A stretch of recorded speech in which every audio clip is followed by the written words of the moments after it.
Jake was drinking his morning coffee when the sky changed forever. He stood on his porch in Virginia, watching the sunrise like he did every day since retiring from the Navy. Then the light shifted. Something massive blocked the sun. He looked up and saw a ship. Not a plane, not a satellite. A ship the size of a mountain hanging in the sky like it belonged there, and it was not alone. Within minutes his phone rang. It was the Pentagon. "Captain, we need you here, now." Jake drove faster than he ever had in his life. The radio was filled with panic. Every station reported the same thing. Ships had appeared everywhere, over New York, over London, over Beijing, over every major city on Earth. The count kept rising. 1,000, 5,000, 8,000. By the time Jake reached the Pentagon, the number had reached 12,000. 12,000 alien battleships had formed a perfect sphere around Earth. Humanity was surrounded. Inside the Pentagon, chaos ruled. Generals shouted orders. Screens showed footage from around the world, people running in the streets, military jets scrambling, world leaders demanding answers that nobody had. Jake found Admiral Sam Briggs in the main command center. The admiral looked 10 years older than he had the week before. "Jake, thank God you're here," Briggs said. "We need every smart mind we can get." "What do we know?" Jake asked. "Almost nothing. They appeared 6 hours ago. No warning, no signals before arrival, they just came out of nowhere." Briggs pointed at the main screen. "They're holding position, not attacking, not communicating, just waiting." Jake studied the formation on the screen. The ships were massive, each one at least 2 miles long. Their design was elegant but frightening.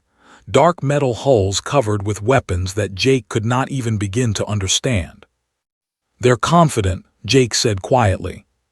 "What?" "Look at their formation.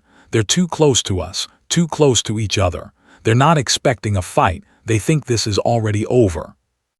Before Briggs could respond, every screen in the room changed. A face appeared. It was not human. Gray skin stretched over a skull that was too long, black eyes without any white, a mouth full of teeth that were too sharp. The creature spoke, and somehow everyone understood the words. "People of Earth, I am High Commander of the Dominion. Your planet is now under our control. You have 24 hours to surrender completely. All governments will step down. All military forces will disarm. All resistance will end. This is not a request. This is your only warning. The Dominion has conquered over 800 worlds. We have never been defeated. We have never shown mercy to those who resist. You have 24 hours. Choose wisely." The screen went black. The room was silent.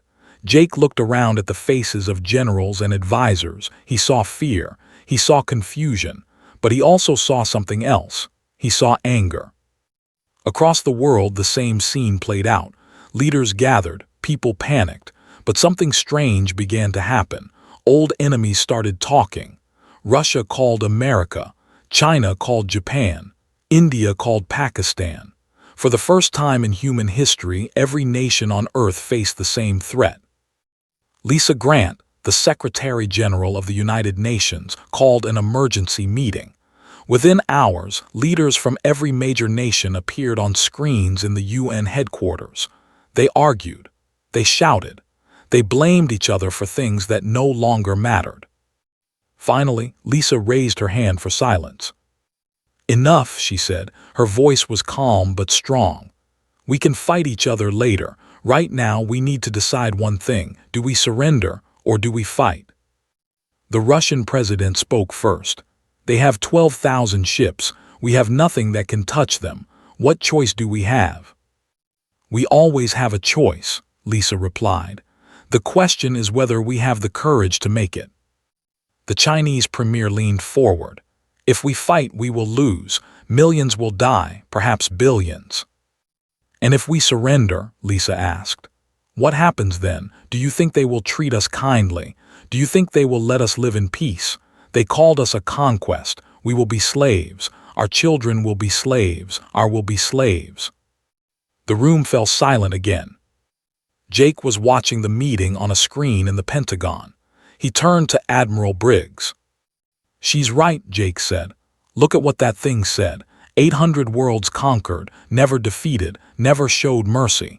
They don't take prisoners, Admiral. They take slaves, or they take corpses." Briggs nodded slowly. "So what do we do?" Jake pointed at the alien formation on another screen. "We make them regret coming here." At the United Nations, the vote was held. It was not unanimous. Some nations wanted to surrender, some wanted to negotiate, but in the end, the majority chose to fight. Lisa Grant recorded humanity's response. It was broadcast on every frequency, aimed directly at the fleet. "High Commander," she said, looking directly into the camera, "the people of Earth have received your message. We have discussed your terms, and we have reached a decision." She paused, and when she spoke again, her voice was iron. "We decline. Earth does not surrender. Not today. Not ever. If you want our planet, you will have to take it. And we promise you this. It will cost you more than you can imagine." On the command ship watched the message with amusement. His officers laughed.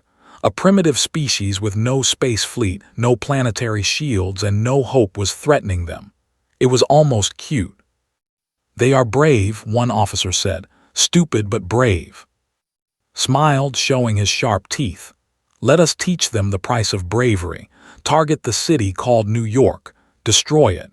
Show them what happens to those who refuse the Dominion." The weapons powered up. They had done this hundreds of times before. One demonstration was always enough to break a species. But they had never met humans before. And they had no idea that they had just made the worst mistake in the history of their empire. The beam of light came down from the sky like the finger of an angry god. It struck the center of Manhattan with a force that shook the entire East Coast. Buildings turned to dust. Streets melted into glass. The explosion was visible from space. When the light faded, a crater 3 miles wide sat where Midtown Manhattan used to be. Millions of tons of steel, concrete, and glass had been erased in seconds. They waited for the surrender calls to begin. On every world they had conquered, this was the moment when the enemy broke. One demonstration of power was always enough. But the calls never came. Instead, something else happened, something they had never seen before. Every nation on Earth declared war, not separately, together. Within 6 hours of the attack, old enemies were sharing military secrets. Russian submarines surfaced next to American aircraft carriers. Chinese satellites linked with European defense networks. The entire planet united into a single fighting force. Captain Amy was stationed at Edwards Air Force Base when the attack happened. She was one of the best pilots in the Air Force, with over 2,000 flight hours in experimental aircraft. When the call came for volunteers for a suicide mission, she was the first to step forward. "The mission is simple," her commander explained.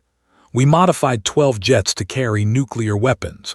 You will fly directly at one of their smaller ships, the Scouts. They are only half a mile long. You will fire your missiles at point-blank range and pray that something gets through their shields." "What are our chances of survival?" Amy asked. "Almost zero." Amy nodded. "When do we leave?" 12 pilots took off that night. They flew higher than any jet had ever flown before, pushing their aircraft to the breaking point. The scout ship hung in the upper atmosphere like a metal whale. They detected the jets when they were 50 miles away. They did not bother to shoot them down. What could primitive aircraft do against Dominion shields? Amy was the flight leader. She watched her instruments as they got closer and closer. 40 miles, 30 miles, 20 miles. "All pilots, arm your weapons," she said into her radio. "Fire on my command." At 5 miles, they finally realized something was wrong. The aircraft were not turning away. They were accelerating, coming straight at them. "Fire," Amy commanded. 12 nuclear missiles launched at once. The shields flashed bright as they absorbed the impacts, but the pilots were not finished. They kept coming, firing conventional missiles, guns, everything they had. And then something amazing happened. Dr. Park was a physicist working at a secret facility in Nevada. He had been studying the energy readings from the shields since the ships arrived, and he had found something. The shields have a weakness, he had told the military commanders. After absorbing an impact, they need 0.3 seconds to recharge. If you hit them fast enough again and again, you can punch through. The 12 pilots did exactly that. They fired everything in waves, each impact coming just as the shields were recharging from the last one. The final missiles hit bare metal. The scout ship exploded. Amy pulled her jet into a steep climb as the explosion lit up the sky behind her. 4 pilots made it out alive. 8 did not, but they had done the impossible. They had killed a ship. On the command ship, High Commander received the news with disbelief. "One scout ship," he said. "They lost 200 aircraft to destroy one scout ship. This changes nothing." But his second in command was not so sure. He had been monitoring human communications since the invasion began. What he heard confused him. "High Commander said, they are not mourning their dead pilots." "What do you mean?" "Listen," played the intercepted transmissions. Human voices filled the room, but they were not crying. They were cheering. They were celebrating. They were calling the 8 dead pilots heroes, and they were asking for more volunteers. "Within 1 hour of the attack," continued, "over 3 million humans volunteered for military service, not because they were forced, because they wanted to fight." Waved his hand dismissively. "Let them volunteer. They will all die the same." But could not shake his concern. He had studied many species before their conquest. He had seen bravery. He had seen defiance, but he had never seen anything like this. Most species, when they saw the power of the Dominion, lost hope. They surrendered because they knew they could not win. Humans were different. They had just watched one of their greatest cities burn. They had lost 8 pilots in a desperate attack, and their response was to celebrate and ask for more. Meanwhile, on Earth, the real preparation was beginning. Dr. Park shared his discovery about the shield weakness with every military on the planet. Factories that made cars started making missiles. Factories that made phones started making guidance systems. Every nation converted to war production overnight. Jake stood in the Pentagon war room, watching reports come in from around the world. "The Chinese are converting their entire manufacturing base," an aide reported. "The Russians are pulling every submarine they have into attack positions. The Europeans are sharing all their satellite data." Admiral Briggs shook his head in wonder. "I never thought I would see this, every nation working together." "We needed a common enemy," Jake said. "We finally got one." On a screen nearby, footage played of the dead pilots' funerals. Thousands of people lined the streets. Flags flew at half-mast, but the mood was not despair. It was determination. Jake watched the faces in the crowd. Old men, young women, children, all of them angry, all of them ready. "They made a mistake," Jake said quietly. "They thought destroying New York would break us. Instead, they just made sure we will never stop fighting. Not until they are gone, or we are." Admiral Briggs looked at the alien fleet on the main screen. 12,000 ships, an impossible enemy. "Can we really win this?" he asked. Jake thought about the 8 pilots who had died to kill one ship. He thought about the 3 million people who had volunteered in 1 hour. He thought about the factories already producing weapons. "I don't know if we can win," Jake admitted. "But I know we won't surrender, and I know we will make them pay for every inch of this planet." He paused. "Sometimes that's enough." In orbit, the fleet prepared for what they expected to be a quick cleanup operation. They had no idea that they had just awakened something far more dangerous than they could imagine. They had awakened humanity. And humanity was just getting started. 2 weeks into the war, they controlled most of Earth's major cities. but controlling a city and owning it were two very different things. Sergeant Tony crouched in the ruins of what used to be a shopping mall in Los Angeles. Around him, 30 civilians waited with homemade weapons, pipe bombs, stolen rifles, kitchen knives tied to broom handles. "Remember," Tony whispered, "we hit them fast and disappear. Don't try to be heroes. Dead soldiers don't win wars." The patrol came around the corner exactly on schedule. 6 soldiers in their black armor, walking like they owned the street. They had conquered this city. Why would they be afraid? Tony gave the signal. The attack lasted 11 seconds. Pipe bombs exploded. Gunfire erupted from 3 directions. When the smoke cleared, 4 were dead. Tony's group melted back into the ruins before reinforcements could arrive. This scene repeated itself thousands of times every day across the planet. They had never faced an enemy like this. On other worlds, conquest was simple.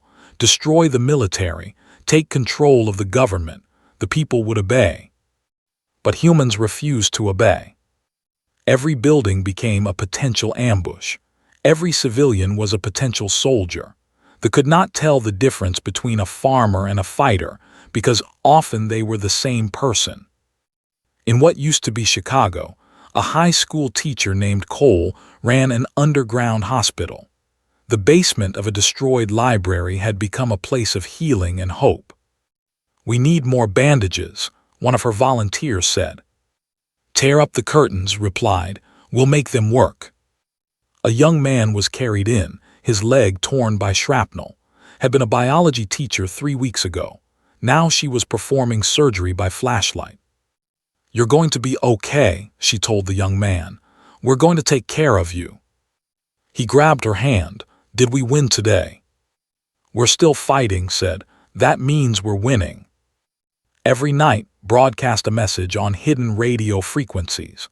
Her voice reached millions of people hiding in basements, sewers, and ruins. "This is Cole. I'm still here. We're still here. Don't give up. Every day we survive is a victory. Every we stop is a victory. We are not alone. We are everywhere, and we will never stop." Her words spread like fire. People who had lost everything found something to hold on to: hope. High above Earth on the command ship, Elder Vex was doing something unusual. He was reading. Vex was the oldest member of the Dominion fleet, over 400 years old. He had seen dozens of conquests. He was supposed to advise on how to break human resistance.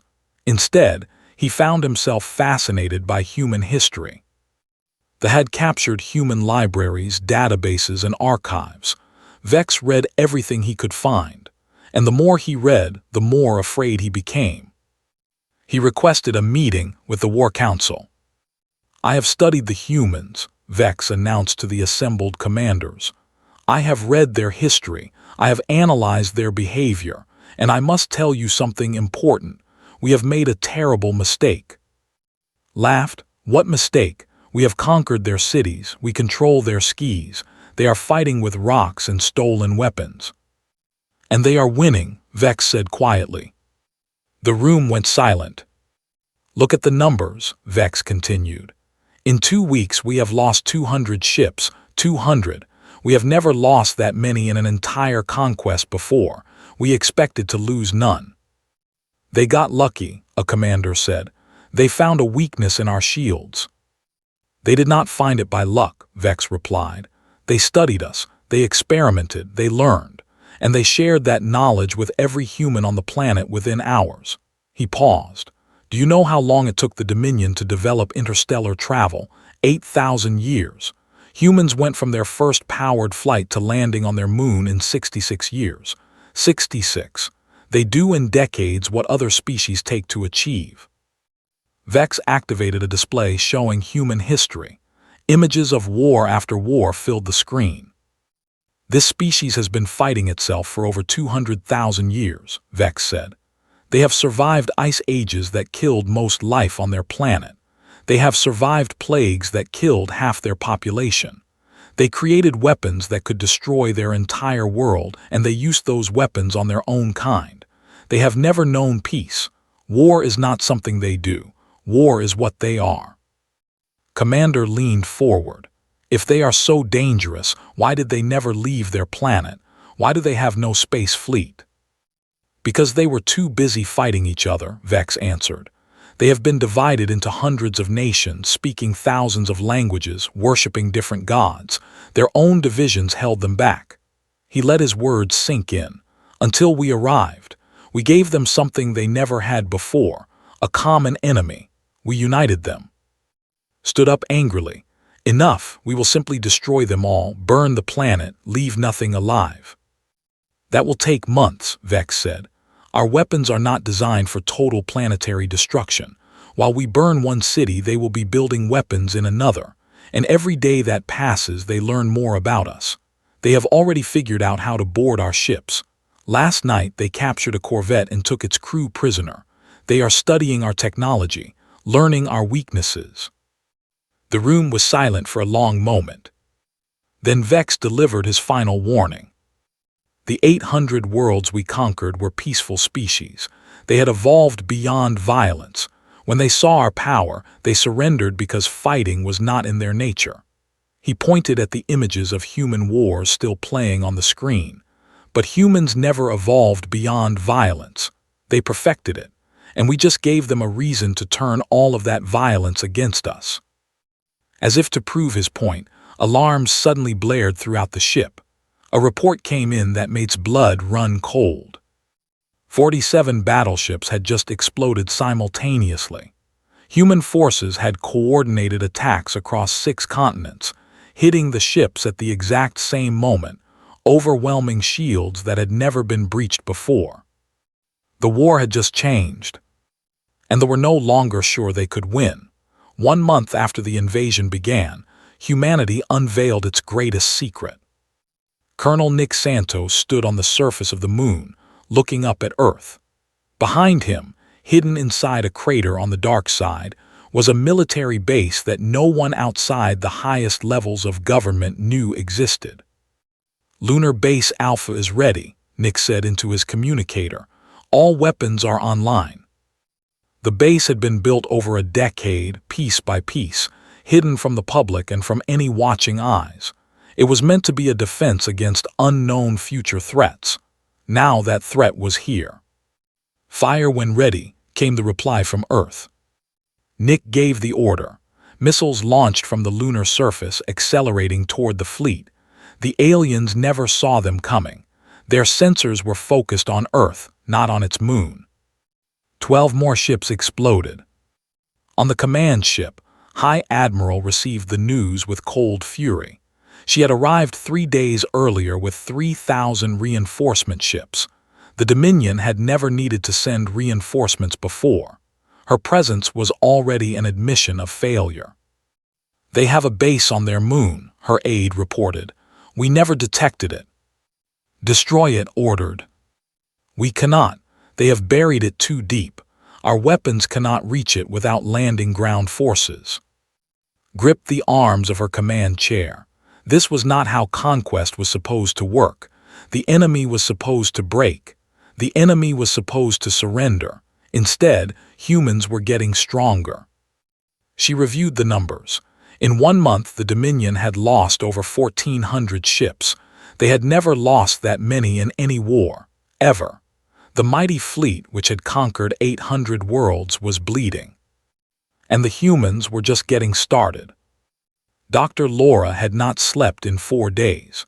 The young engineer worked in an underground bunker beneath the Rocky Mountains, surrounded by pieces of technology recovered from destroyed ships. "I've got it," she announced suddenly. Her team gathered around her workstation. On the screen was a diagram of a jump drive, the technology that let their ships travel faster than light. "Their engines create a fold in space," Laura explained. "They enter the fold here and exit somewhere else. But while they are in the fold, they are vulnerable. If we can detect the fold as it forms, we can target them in transit." The implications were huge. Ships could no longer run away. They could no longer bring in reinforcements safely. Humanity could hit them anywhere. Within a week, The first human anti-jump weapons were deployed. A cruiser tried to escape to hyperspace and was destroyed mid-jump. The explosion created a ball of light that was visible from Earth. The news spread through the fleet like poison. Suddenly, their greatest advantage was gone. They could not run. They could not retreat. They were trapped in a solar system with an enemy that refused to die. High Admiral made a decision. She would try diplomacy. "Human leaders," she broadcast. "I am High Admiral of the Dominion. I wish to negotiate." Jake received the message at the Pentagon. He looked at Admiral Briggs, then at Lisa Grant, who had traveled from the UN to join them. "What do you think?" Briggs asked. "I think they're scared," Jake said. "For the first time in their history, they're actually scared." Lisa nodded. "We should hear what she has to say." Jake opened a channel to the fleet. Appeared on the screen. She looked tired, defeated. It was a good look on her. "I am prepared to offer terms," said. "The Dominion will withdraw from your solar system. We will leave you in peace. We will even pay reparations for the damage we have caused. In exchange, you must agree to one condition. You will never leave your solar system. You will stay on your planet forever. You will never spread to other worlds." Jake let the offer hang in the air for a moment. Then he laughed. "Let me make sure I understand," he said. "You came to our home. You killed millions of our people. You burned our cities. You tried to make us slaves. And now, because we're winning, you want to make a deal." He leaned closer to the camera. "Here's my counteroffer. Leave now. Not just our solar system. Leave this entire region of space. Warn every Dominion world that Earth is off limits, because if you don't, we're coming for you." Blinked. "You cannot be serious. You have no interstellar capability. You cannot reach our worlds." "Not yet," Jake replied. "But we learned to fly in 1 century. We reached our moon in 50 years after that. How long do you think it will take us to reach your worlds? A decade, 2. And when we get there, we will remember everything you did, every city you burned, every person you killed. We will remember, and we will repay you 1,000 times over." Ended the transmission without another word. Later that night, she sent a message to the Dominion. It was marked with the highest priority, reserved for existential threats. "The invasion of Earth has failed," she reported. "Worse than failed. We have awakened something that should have been left alone. The humans were content to stay on their world, fighting among themselves. We gave them a reason to unite. We gave them a reason to look outward. And now they will not stop until they have spread across the galaxy." She paused, considering her next words carefully. "I recommend immediate withdrawal from this region of space. Warn all Dominion worlds. The humans are coming. Perhaps not this year, perhaps not this decade, but they are coming.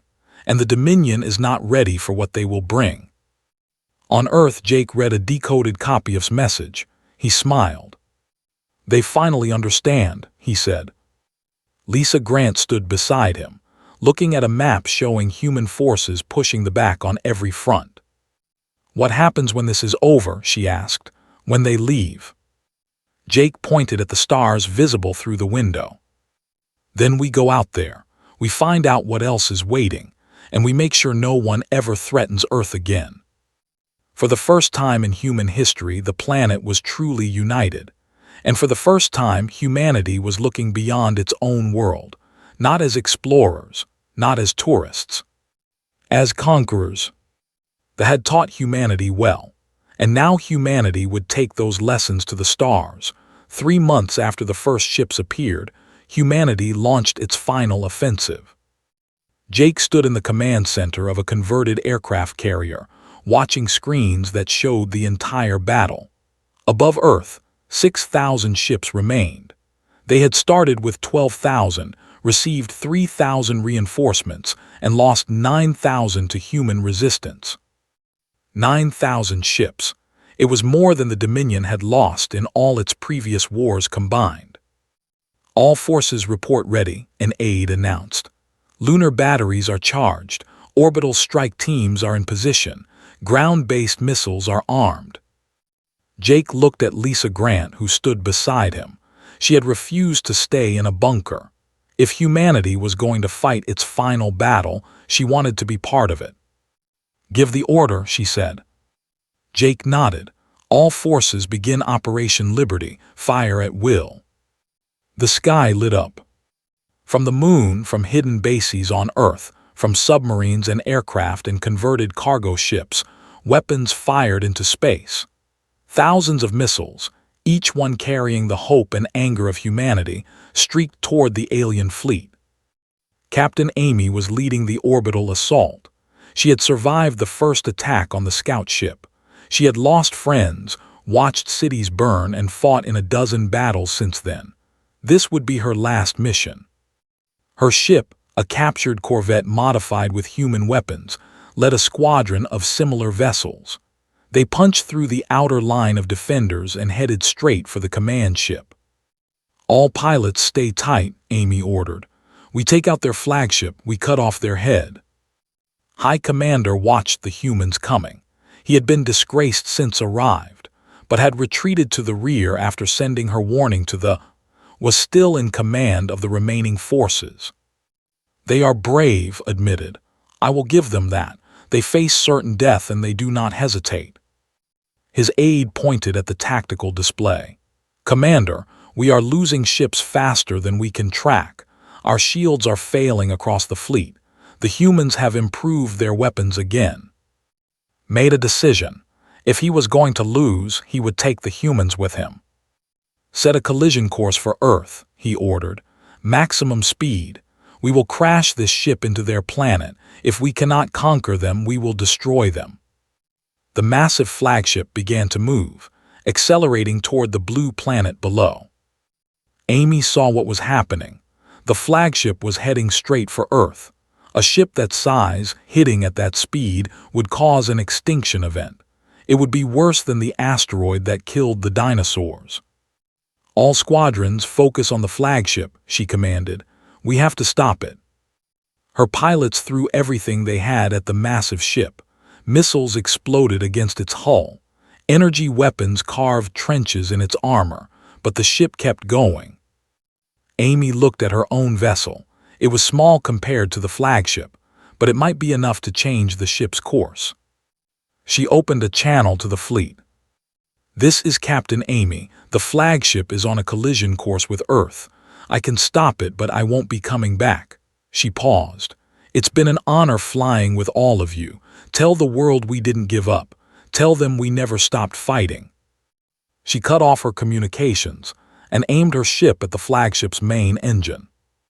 At the last second before impact, she thought about the 8 pilots who had died in the first attack. She thought about everyone who had sacrificed themselves over the past 3 months. Soon, she would join them. "For Earth," she whispered. Her ship struck the flagship's engine at full speed. The explosion was massive. The flagship shuddered, spun off course, and began tumbling away from Earth. Amy had done it. She had saved the planet. On the command deck, felt his ship dying around him. Fires burned. Systems failed. The great flagship that had conquered dozens of worlds was falling apart. A screen flickered to life. A human face appeared. It was Lisa Grant. "High Commander," she said, "your fleet is destroyed. Your ship is crippled. You have lost. Surrender now and we will spare your crew. Continue fighting and you will all die." Stared at the human woman. 3 months ago he had demanded Earth's surrender. Now she was demanding his. "We accept," said. The words tasted like poison. Across the battlefield, the remaining ships stopped fighting. Some surrendered. Some tried to flee and were destroyed by the anti-jump weapons. By the end of the day, it was over. Humanity had won. 1 year later, Jake stood on the bridge of the Unity, humanity's first true interstellar warship. Behind him, through a large window, Earth hung in space like a blue jewel. Around the Unity, a fleet of 200 human ships waited. "Admiral," his aide said, "we are ready for the jump." Jake smiled at the title. He had been promoted after the war ended. Everyone who survived had been promoted, it seemed. There was so much work to do. "Where are we going first?" Lisa Grant asked. She had insisted on being part of the first mission. She was now president of the United Earth Council, the new government that had formed after the war. "The nearest former Dominion world," Jake replied. "They sent us a message last month. They want to meet the species that defeated the Dominion." The galaxy had changed. Word of Earth's victory had spread far and wide. Species that had lived under rule for centuries suddenly saw hope. The unbeatable Dominion had been beaten by a species that had never left its own planet. Jake thought about everything that had happened: the arrival, the war, the sacrifice. Amy, who had given her life to save Earth. Cole, who had kept hope alive in the darkest days. Tony, who had proved that even ordinary people could be heroes. "You know," Jake said, "the thought they were trapping us. They thought they were keeping us contained on our little planet." "They were wrong," Lisa said. "They were very wrong. They didn't trap us. They freed us. They showed us that the universe is full of threats. They taught us how to fight among the stars. They united us as a species for the first time in history." Jake looked at the stars waiting beyond the window. They thought they were making themselves safer by conquering Earth.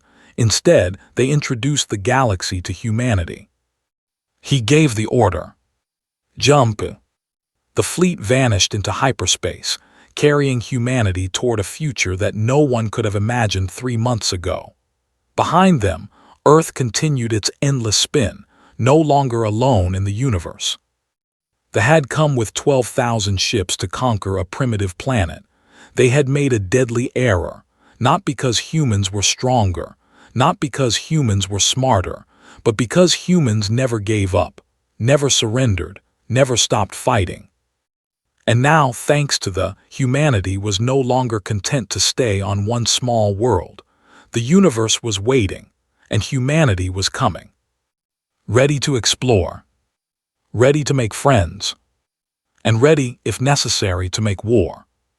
The galaxy would never be the same.